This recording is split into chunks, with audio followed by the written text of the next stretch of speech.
नमस्कार साथियों, मैं आज फिर उपस्थित हुआ हूं एक बेहतरीन श्रृंखला के साथ। जो हमारा श्रृंखला चल रही है भाग 3 में उपस्थित हो रहे हैं कि भारतीय संविधान का जो विकास हुआ है वो कैसे कैसे इसका कंप्लीटली विकास है। उसकी पहली वीडियो में हमने क्रोनोलॉजी बताई थी, दूसरे वीडियो में हमने 1800, 1798, 99, 1801, 2, 3, 4, 5 इन तक की जो भी संधियां हुई थी इनके विषय में हमने पिछले वीडियोज में बता दिया गया है।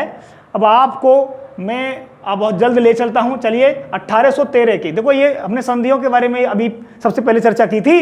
हैदराबाद, मैसूर, तंजौर, अवध, पेशवा, भोसले संधियां एक साल है। गायकवाड़, होलकर 1813 में शुरुआत करते हैं। ईसाई मिशनरियों को भारत में धर्म प्रचार और प्रसार करने की अनुमति मिल गई भैया। ईसाइयों को, जो ईसाई मिशनरियां थी उनको भारत में ईसाई बनाने, महिलाओं से विवाह करने इत्यादि। भारत में कंपनी के व्यापारिक एकाधिकार को समाप्त कर दिया गया और ब्रिटिश व्यापारियों को छूट दे दी गई कि भारत में आके व्यापार करें। लेकिन ब्रिटिश ईस्ट इंडिया कंपनी का चीन के साथ में और चाय का व्यापार भी जारी रहा हमारे साथ। कलकत्ता, मुंबई और मद्रास की सरकारों के द्वारा बनाई गई विधियों का ब्रिटिश संसद से अप्रूवल अनिवार्य कर दिया गया कि ब्रिटिश संसद में ये अप्रूवल लेके आएंगे तभी वो नियम बनेंगे। भारतीयों की शिक्षा के लिए 1 लाख रुपए वार्षिक वहन खर्च करने की बात कर रहे हैं इस एक्ट में कि भारतीयों की शिक्षा हम खर्च करेंगे। इसके बाद देखिए आप 1830 में ये लॉर्ड मैकाले है साहब। लॉर्ड मैकाले भारत आया और ये विधि सदस्य बन के आया था। चौथा सदस्य बनता था लॉर्ड मैकाले, ठीक है।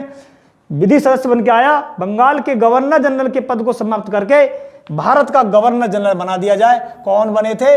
विलियम बेंटिक प्रथम गवर्नर जनरल बने भारत के।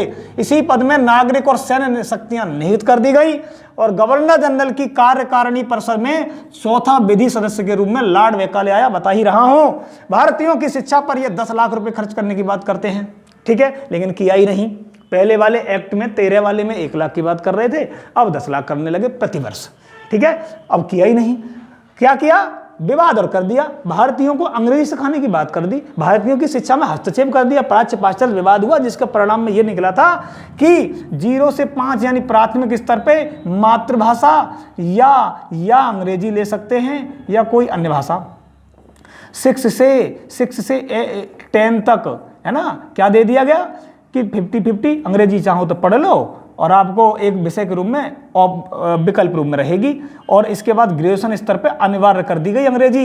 ये निर्णय निकल के आया। चलिए, भारतीयों को प्रशासन में शामिल होने के लिए खुली प्रतियोगिता का आयोजन प्रारंभ कर दिया और 1843 में दास प्रथा को भी बंद किया गया। ये भी याद रखना है, 1843 में दास प्रथा, विलियम बेंटिक के समय की घटना भैया, इनको भी याद रखिएगा। विलियम बेंटिक नहीं, 1843 में तो बाद की घटना है। विलियम बेंटिक तो 33 के दौरान है, 35-36 तक रहते हैं। और दास प्रथा को विधि विरुद्ध घोषित कर दिया गया। ईस्ट इंडिया कंपनी की व्यापारिक निकाय के रूप में की जाने वाली गतिविधियां समाप्त कर दी गई, ठीक है। 1833 में ये बिल्कुल व्यापार की बात कर दी, बंद कर दी गई कि अब ईस्ट इंडिया कंपनी भारत में व्यापार ना करे। देखो डलहौजी आ गया, लॉर्ड डलहौजी की हड़प नीति, BIMP, हड़प नीति, लैप्सेशन थ्योरी। चलिए, क्या है? हिंदू कानून के अनुसार कोई व्यक्ति या शासक जिसका स्वाभाविक उत्तराधिकारी नहीं है, यानी इसका जेन्युइन बेटा नहीं है, किसी व्यक्ति को गोद ले सकता है जिसे उसके बाद पुत्र के सभी व्यक्तिगत राजनीतिक अधिकार मिल जाएंगे। गोद के नियम भी कठिन थे, ऐसी बात नहीं है। डलहौजी ने ऐसे दत्तक ग्रहण की मंजूरी देने और आश्रित राज्यों के मामले में दत्तक की अनुपस्थिति में अपने विवेकानुसार कार्रवाई करने के परम अधिकारों पर जोर दिया। व्यवहारिक तौर पर इसका मतलब अंतिम क्षण के दत्तक ग्रहण को अस्वीकृत करना और स्वाभाविक या दत्तक उत्तराधिकारी के ना होने पर राज्यों का विलय। यानी कि ये कह तो रहे थे कि दत्तक पुत्र होगा तो चलो छोड़ देंगे, लेकिन झांसी में क्या हुआ? अरे झांसी में देखो ना, दामोदर राव होते हुए भी झांसी की रानी को कहां आंदोलन करना पड़ा ना, हिरोज आ गया, हिरोज की वजह से ही तो सब कुछ हुआ। तो ये कह तो रहे थे, हड़प नीति में कह तो रहे थे, सब बकवास है, फालतू की चीजें हैं। ये गोद वाला नियम तो गलती था। और क्या क्या हड़पा भैया, आपसे पेपर में ये पूछेंगे, देख लो। डलहौजी की हड़प नीति, व्यपगत का सिद्धांत है लॉर्ड डलहौजी की राज्य हड़प नीति या गोद प्रथा निषेध नियम। देख लो, गोद प्रथा निषेध नियम, है ना, नीति बना दी।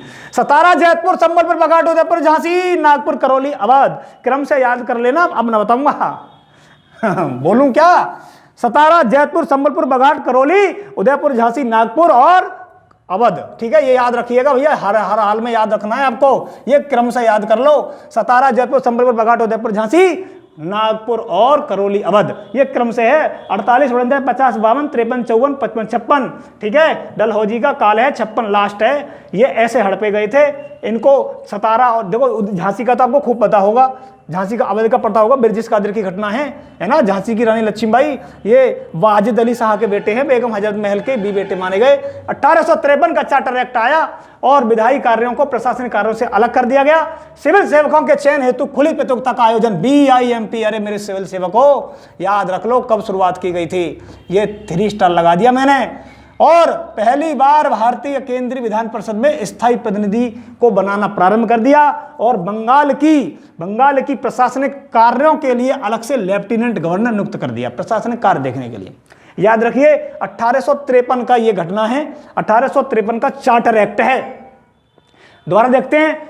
अब देखो 1857 की क्रांति क्यों महत्वपूर्ण है, थोड़ी सी चर्चा करने की अनुमति चाहता हूं, थोड़ी सी चर्चा। इतिहास का विषय है भैया, लेकिन पॉलिटी में थोड़ा शामिल कर रहा हूं ताकि आज यहां पढ़ लें, फिर पॉलिटी की जो हमारी वीडियो हैं आप डिस्क्रिप्शन में जाके प्लेलिस्ट में जाके देख लीजिएगा कि उसमें पॉलिटी की विषय में हमने डाला है कि नहीं डाला है ऐसे।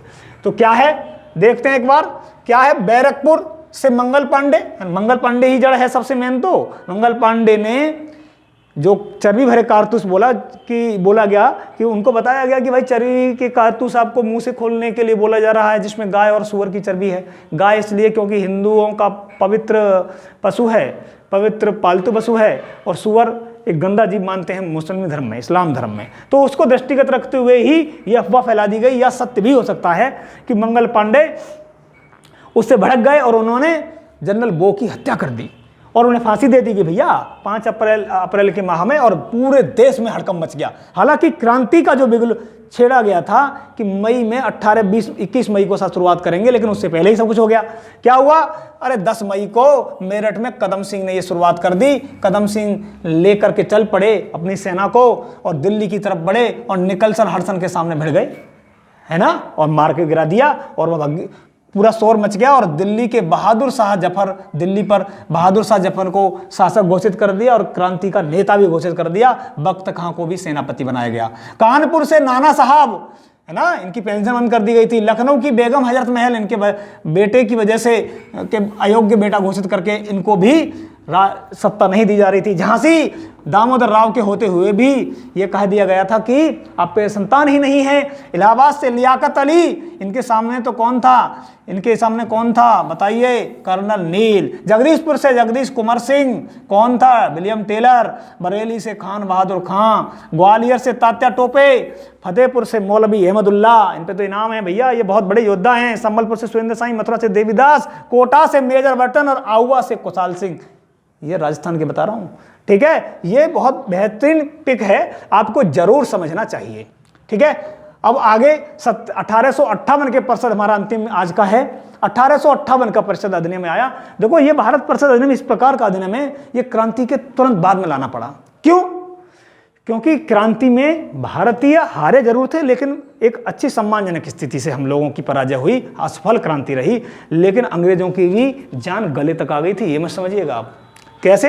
देखो आप अधिनियम में देखो एक बार, अधिनियम में इस प्रकार के विचारों प्रतीत होते हैं कि 1 नवंबर 1858 को इलाहाबाद में दरबार लगाया गया। रानी विक्टोरिया नहीं आई, परंतु कैनिंग ने उनका घोषणा पत्र पढ़ के सुनाया और क्या कहा कि गवर्नर जनरल के पद को समाप्त करके भारत का वायसराय बना दिया जाएगा, जो ब्रिटिश कार्य का प्रत्यक्ष प्रतिनिधि बन गया, और भारत में ब्रिटिश ईस्ट इंडिया कंपनी को पूर्णतः समाप्त कर दिया गया कि इसकी वजह से ही हो रहा है सब कुछ, और इसको तुरंत बंद कर दो तत्काल प्रभाव से। अब भारत में जो भी शासन होगा वो ब्रिटिश क्राउन द्वारा चलाया जाएगा, जिसकी मदद के लिए 2 व्यक्ति होंगे, एक भारत मंत्री होगा और एक वायसराय होगा। भारत मंत्री या भारत सचिव लंदन में बैठेगा, ठीक है।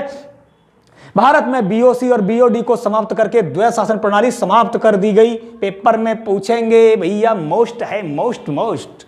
भारत की शासन व्यवस्था को चलाने के लिए 15 सदस्यीय भारत परिषद का गठन किया जाए। तो भैया ये इलाहाबाद दरबार के मुख्य 5-6 बिंदु हैं, जरूर याद रखना। और इसके बाद भारत में ब्रिटिश इंडिया कंपनी खत्म करके भारत के वायसराय बना दिए गए। कौन बनाए गए? याद रखिएगा, कैनिंग। और इस प्रकार इस अधिनियम के बाद में हम आगे पढ़ेंगे 1861 और अग्रिम 92 और ये सब आगे आने वाले बहुत सारे अधिनियम रहेंगे, इनको हम एक एक करके पढ़ेंगे। तो मैं आपसे यही कहना चाहूँगा कि आप तत्काल प्रभाव से अभी के अभी जो रेड हमारा आइकन दिखाई दे रहा है, रेड आइकन दिखाई दे रहा है, वीडियो को सब्सक्राइब कर लें, हमारे चैनल को सब्सक्राइब कर लें और तुरंत ही आगे अग्रिम वीडियो के लिए हमें कमेंट करें और बताएं कि अगर कोई क्वालिटी में कमी है। देखो हम अभी शुरुआत कर रहे हैं, लेकिन मेरी पूर्ण इच्छा है कि मैं पॉलिटिकल साइंस और इतिहास से जुड़े हुए समस्त पहलुओं पर चर्चा करूंगा, वो भी फ्री में, वो भी मुफ्त, कोई चार्ज नहीं लिया जाएगा। अरे ज्ञान बांटने से बढ़ता है, पैसे की क्या जरूरत है, पैसे की कोई ज़रूरत नहीं है। वो करते होंगे व्यापार जिनको ज़रूरत है पैसों की, हमें व्यापार करने की आवश्यकृता नहीं है, हमें ज़रूरत है ज्ञान की डिस्ट्रीब्यूशन की। अरे बांटने से बढ़ेगा, सबने बांटा। अच्छे अच्छे गुरुओं को देखिए ना आप, हैं गुरुओं को देखिए, राधा कृष्णन जी को देखिए, डॉक्टर APJ अब्दुल कलाम साहब को देखिए, उन्होंने नहीं बांटा। हम तो छोटे से इनके नाम लेने लायक भी नहीं हूँ मैं, फिर भी पूर्ण प्रयास में हूँ कि आपको वो चीज़ें सिखा सकूँ जो हमने गलतियाँ शुरुआती दौर में कर दी थी। आप मत करना, चैनल को सब्सक्राइब कर लो, आने वाली वीडियो का इंतजार करिए। बहुत जल्द हम 1858 के बाद की घटनाओं को एक साथ 1909 तक लेके जाएंगे और फिर उसके बाद अग्रिम वीडियो में जो चतुर्थ वीडियो हमारा पंचम वीडियो रहेंगे, 5 वीडियो में खत्म, सारा फिनिश भस्म कर देंगे भारत के संवैधानिक विकास में जो भी घटनाएं हुई हैं उन सबको लेकर। ठीक है, बहुत बहुत धन्यवाद। आप खुश रहें, मंगल कामना के साथ आपको लक्ष्यों की प्राप्ति हो। बहुत जल्द वैकेंसी आ रही है, बहुत जल्द आपके पेपर जो वेटिंग में है वो बहुत जल्द आ रहे हैं। तैयार हो जाओ, कमर कस लो, यही सब महीना है, मार्च का महीना बहुत जबरदस्त। मार्च और सितंबर ही तो होते हैं पढ़ने के, अप्रैल में तो काम में लग जाओगे, मई में और जून में गर्मियाँ, जुलाई में फिर वर्षा में फंस जाओगे और पेपर होगा उधर और वर्षा होगी, कैसे पढ़ोगे भैया? अभी महीना है, ताबड़तोड़ पढ़ लो। ठीक है, बहुत बहुत धन्यवाद। चैनल को सब्सक्राइब कर लें, सेशन को शेयर कर दें, लाइक कर दें, बेल आइकन दबा दीजिएगा। मैं आपका हार्दिक आभारी रहूंगा हृदय तल की गहराइयों से। मंजिल उन्हीं को मिलती है, मैंने बताया था, मंजिल उन्हीं को मिलती है जिनके सपनों में जान होती है। उससे आगे की लाइन सुन लो, है ना, कि अगर पाना हो मंजिल को तो कदम तो बढ़ाना पड़ता है। ये एक एक वीडियो का ये मत समझो कि सर 1 नंबर का आएगा, इतना पढ़ के क्या करूंगा। अरे पाना हो मंजिल को तो कदम तो बढ़ाना पड़ता है। मैंने पूछा चिड़िया से कैसे बना तेरा आशियाना? चिड़िया बोली भरनी पड़ती है उड़ान, बार बार तिनका जुटाना पड़ता है। बहुत बहुत धन्यवाद।